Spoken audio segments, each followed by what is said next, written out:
Aminat Modibo is 18. She is one of the few girls remaining in her village to set for marriage.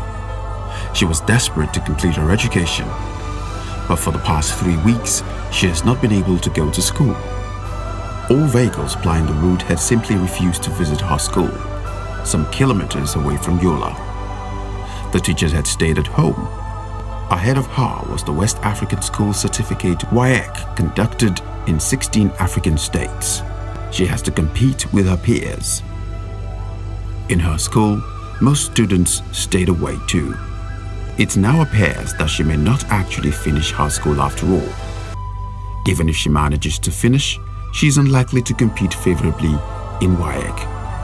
Staying at home for weeks every season has become her lot and the lot of many of her schoolmates in the local government area. With forlorn hope, she sat on the edge of a wooden tree overlooking a discredited shanty. Her school, during the rainy season, a secondary school, is always difficult to access in a Damar state. After years of hues and cries, the Nigerian authorities, through funds being expected from stolen assets, had planned to rebuild the roads out of the $458 million being funds recovered from erstwhile military dictator late General Sani Abacha, stashed in Switzerland. But it has been 2 years running without a recipe. Even though several times she had listened on the radio, listing the road as one of the already completed by the authorities. Modibo's plight is just one of the experiences of Nigerians who had been subjected to agony due to several abandoned and uncompleted projects meant to provide the essentials of life. The pain cuts across the country.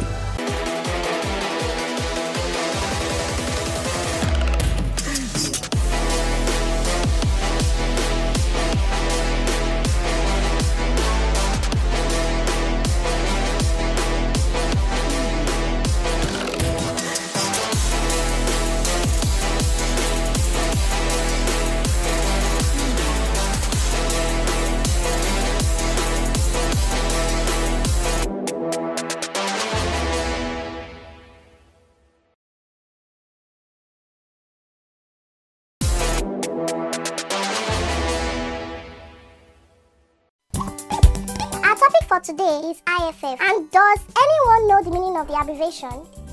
IFF in full is illicit financial flow. It's the portion of illicit finance that crosses borders or it's transferred out of a country. What did I say? Illicit financial flow. Good. In summary, IFFs is the criminal money transfer that seeks to keep the action out of the books. So can you give me an example of IFFs? So let's have it. You are they. When contractors give kickbacks to government representatives using offshore accounts. Excellent example. Laraba, you have an example for us? Yes, ma'am. When natural resources, especially oil and gas, bitumen and so on, are under invoice or over invoice. That's correct. And if you see something, say something. Blow the whistle. ICPC, EFCC, CCB, FIRS, and the police are your partners on this one.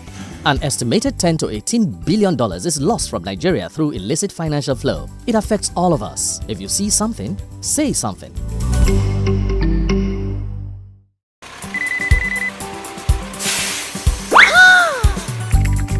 Your payment does not tally with the tonnage. Your paper says 5 tons, and you are here with just money for 2 tons? You should understand that this is how they help me here. I don't get it.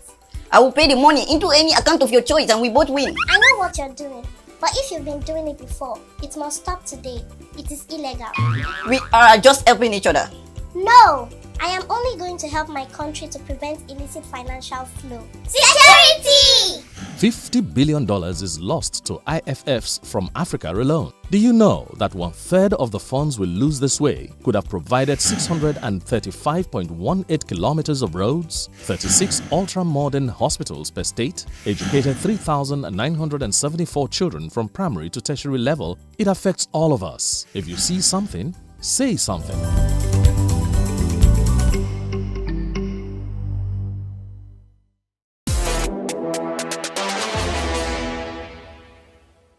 Education is one of the major targets of the Nigerian government. since 2004, Africa's largest democracy has increased the campaign to meet the expectations of the Millennium Development Goals, MDG, as spelled out by the United Nations. However, these efforts have been undermined by corruption and ineptitude and lack of effective utilization of the $505.5 million. The funds recovered were through the rare show of courage by the government of Switzerland with the collaboration of Swiss Coalition and Nigerian NGOs. Though the government launched a massive campaign towards retrieving funds stolen earlier by the military dictators that ruled and ruined the country for close to 2 decades, little has been achieved. Much of the stolen funds and assets are lodged in Europe and America. In 2004, the government undertook the financing of specific projects in line with the MDGs. The 2004 budget also focused on financing of specific investment projects in core MDG sectors, including education, health, and basic infrastructure, power, roads, and water. The federal government of Nigeria's agenda for reform, in alignment with the MDGs as enumerated by its poverty reduction strategy paper, comprise 4 goals: wealth creation, employment generation, poverty reduction, and value reorientation. These goals were to be put in practice by the FGN's National Economic Empowerment Development Strategy NEEDS program. This is to support the MDGs, the key aspect being the elimination of poverty, education, health, environmental sustainability, rural development, among many others. The World Bank had also initiated the Nigerian Public Expenditure Management and Financial Accountability Review aimed at ensuring reforms at the government's spending and budget execution culture. This PEMFA was to be deployed by World Bank for the monitoring of utilization of this recovered looted fund to prevent corruption from undermining the intendment of the projects.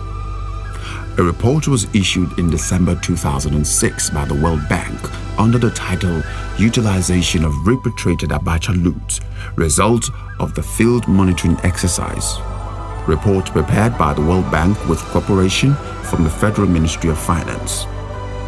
Our team conducted on-the-spot assessment of these projects that dot the 6 geopolitical zones of Nigeria. This assessment was informed by the independent shadow report prepared by ANIJ under the platform of Nigerian Network on Stolen Assets, which indicted the World Bank of connivance and conspiracy in its report on the execution of the projects, and World Bank's inability to grant FOI request of SIRAP for details of the bank's monitoring exercise on the utilization of the looted funds. The method involved on-the-spot visit to the sites and inspection of the facilities, talking to contractors and locals. In some instances, confidential information were obtained from inside government sources on the project execution strategy.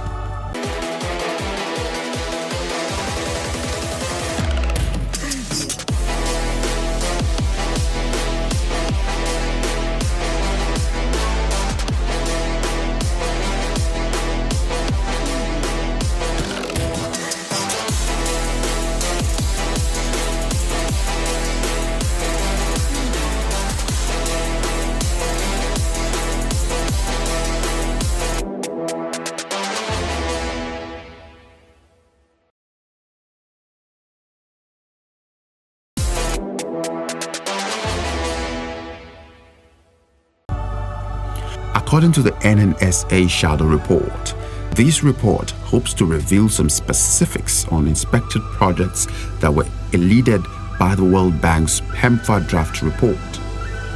Our further review of the Shadow Report exposes more gory insight into the relooting of the repatriated looted fund.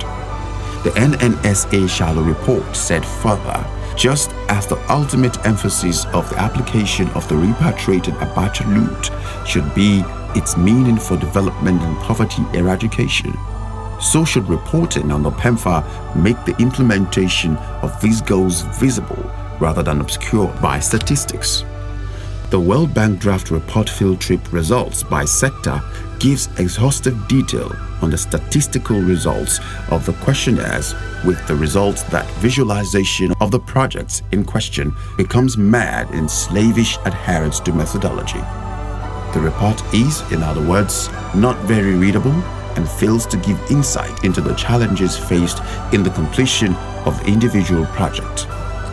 While this NNSA shadow report has chosen not to capture each and every detail contained in the PEMFA monitoring exercise questionnaires, it has sought instead to give a clearer picture of development efforts on the ground, a clear indictment on the involvement and report of World Bank.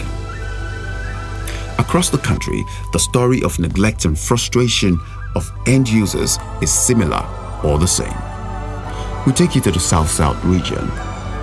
The Federal Science Technical College, Ahoada, in Ahoada East Local Government in Rivers, is only 25% complete. The renovation of Kubo Primary School in Ahoada leaves behind 20% completion deficit. In the oil-rich Niger Delta, the tales of woe are just too evident. In the southeast, the anguish stares us in the face. The Federal Government College, Okigwe, Imo State, which involved one hostel and renovation of classrooms, did not even commence. The building remains desolate, discreet, and unkempt. Since our team could not gain access into the school compound to monitor the project, it was, however, noteworthy that a quick look of the school premises from the security post where we were allowed for inquiry's sake shows that the school carries renovated look with its external painting. We also noticed a school building that looks like an administrative block with AC installation. This suggests to us that these works of renovation were recently done. We could not, however, independently ascertain if this was done with the repatriated funds or by superb project funds. The project, worth 26,589,100, is thus like a water gone down the drain pipe.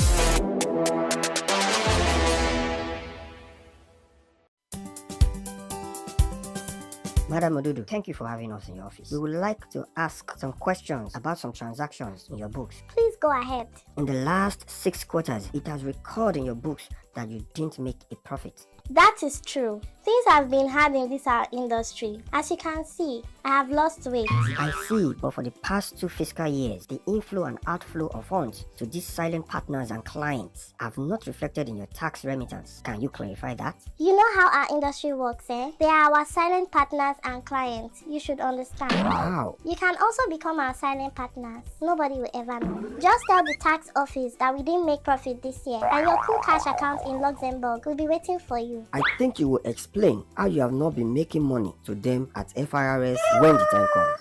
If you see something, say something. Blow the whistle against IFF, illicit financial flow.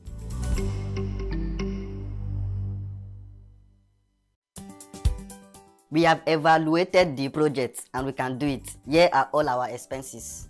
And Oga, we have put plenty something for you too. And we have even organized how to enter your account without being traced to you. And how would you do that? How? Chairman, you're doing like home-based. There are many ways you can do it now. We can buy you small shares from many companies. Then we can recoup your money by selling the shares in trickles. And how legal is that? How legal? Chairman, we can even help you invest offshores in tax havens. We have people in Bermuda, British Virgin Island that can handle that. Baba, nothing dey fair for you. Just sign the contract for us and you are made nice and easy. Nice and easy. No. What you are proposing is illegal. Leave my office before I call the EFCC for you. An estimated $10 to $18 billion is lost from Nigeria through illicit financial flow. It affects all of us. If you see something, say something. Blow the whistle against IFF, illicit financial flow.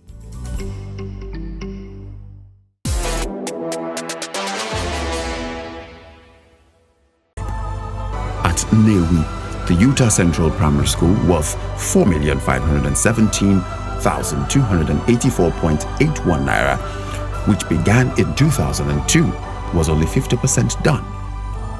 A distraught official says the contractor came in 2004 and deposited some sand and books and left.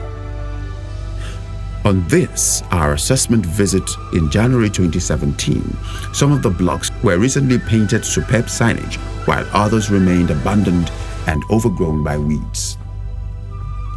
The Southwest tells the same bitter stories. At St. David's School, Kudeti, the renovation of school's VIP toilet worth 4,416,900.90 naira, located in Africa's third biggest city, Ibadan, began in 2002, but as at the time of monitoring abandoned at 30% completed. Students and staff of the school engage in open defecation at the risk of epidemic breakout. Also, in the Southwest, some roads inspected were abandoned. The Ishara Agoiwoye Ijebu Igbo Ife Section 1 Road, Agoiwoye, all in the Ijebu North local government area, Ogun State, was incomplete and further degraded till date. Since 2002, when the project was initiated. Sadly, the contractors of these projects were behind schedule, with only 55% of the job completed, having received 1.27 billion naira out of the total 2,353,905,010 naira in 2006. At the time of our physical assessment in January 2017, the contractor never returned to site, and the road is practically impassable. The situation is the same in the Northwest area, where the renovation and furnishing of Federal Girls College in Sokoto is only between 40 to 80% complete. In Gwandu, Kebbi State, a Federal Government Girls College with classrooms, library and fencing is only 60% complete. It costs 39,646,542.46 naira. The agony is not restricted to the education sector alone. Health, roads, electrification projects leave a legacy of woe. In some instances, the projects could simply not be located. For instance, the primary health center project at Arroyo Cross Rivers was constructed in the air. Our team could not find it. In reality, the local government only exists in the figment of those who fixed the project. It needs no soothsayer to know that the money has gone into the pouch of mischief. A government fixing projects and local governments that do not exist. In spite of this, the authorities still allocated 17,108,009.40 naira to the fictitious project. Sadly, this was not reflected in the World Bank report on the utilization of fund and project executions. The electrification of Gwara and Ekporo towns in the oil-rich Eleme local government is only in half measure. Where there is lights in Eleme, the electrification of Ekporo could not be located. The project gulped 23,172,762.18 naira. Roads suffer the same fate. On getting to the town of Etio in Eleme, our team could not locate any village by the name Ekporo. The village with similar name was Gudu Boro.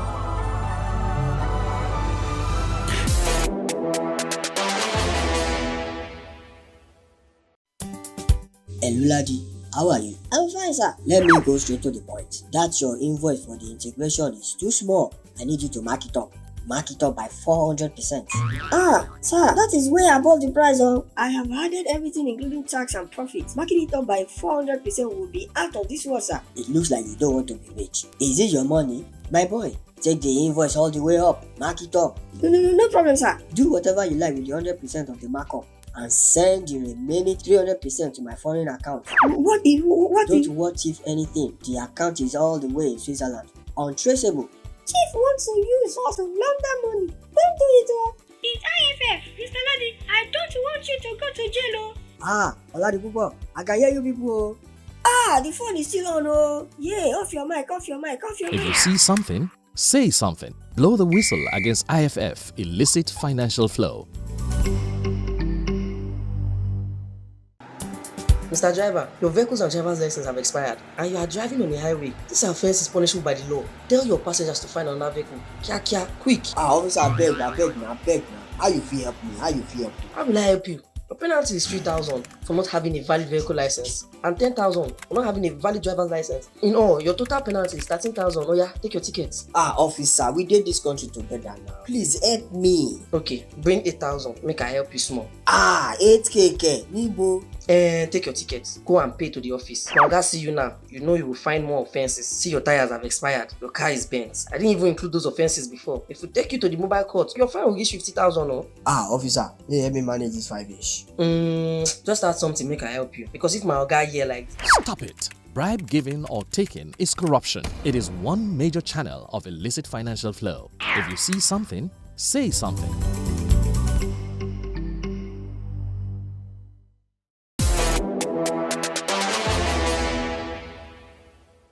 In the Southeast geopolitical zone, the story remains the same.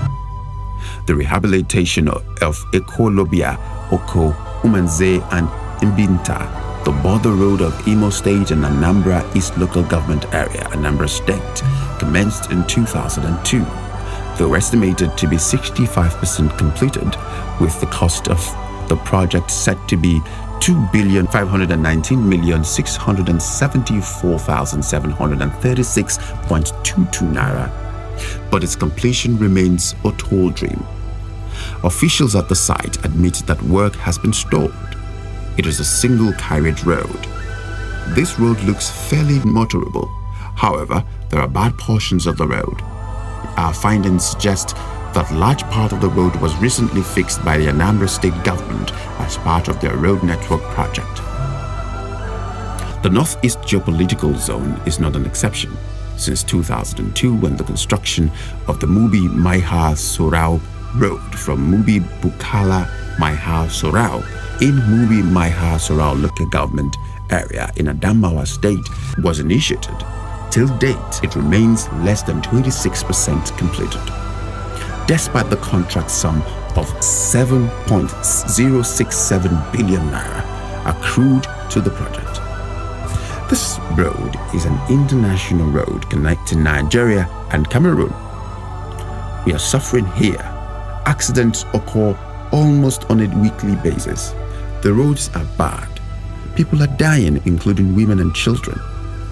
The rehabilitation of Yola Maraba Mubi Michika Road, Yola Mubi Kudzum Song Hong Mubi local government area at Adamawa State was commenced in 2002, but contrary to reports of 99% completed in 2005 by the Shadow Report, the road seemed abandoned 30% rehabilitation of the 170-kilometer road.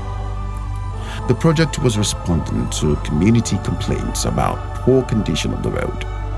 The project cost was 6.868 billion naira. These are about the only impact of government in the lives of residents of these communities, but was never achieved due to corruption. This entire stretch of area was invaded and captured by Boko Haram. Furthermore, the construction of 6 new bridges along Argungu-Bui Road and the completion of the Sokoto River Bridge, Argungu, in Argungu local government area, Kebbi State, designed to link the internationally recognized tourist hub, the Argungu Festival Fishing Village, with Kebbi and Sokoto remains an illusion. Despite the expenditure thus far invested, totaling 3,735,050,241 naira, the road was slated to stretch 136 kilometers, but sadly only 15% has been completed till date, with its susceptibility to deterioration during the rainy season. Our team heard that contracts awarded are sometimes backed with 10% payment of graft to government officials.